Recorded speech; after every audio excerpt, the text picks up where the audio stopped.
चेतनेची एक अशी स्थिती असते की ज्या स्थितीमध्ये निर्भेळ आनंद असतो, छायेविरहित प्रकाश असतो, जेथे भीतीच्या सर्व शक्यताच नाहीशा झालेल्या असतात, अशी स्थिती अभिप्सेने, अभिप्सा म्हणजे ॲस्पिरेशन, अभिप्सेने आणि आंतरिक सातत्यपूर्ण प्रयत्नांनी साध्य करून घेता येते.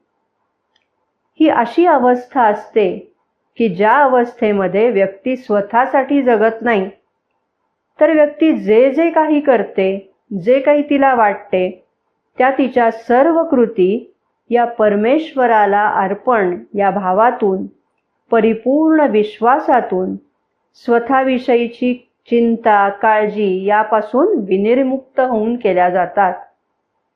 स्वतःवरील सर्व प्रकारचे ओझे, की जे आता ओझे वाटतच नाही, ते सारे त्या परमेश्वराला सोपवलेले असते. स्वतःविषयी कोणती काळजी नसणे, स्वतःविषयीचा कोणताही विचार मनात नसणे, हा एक असा आनंद असतो की जो शब्दात व्यक्तच करता येणार नाही.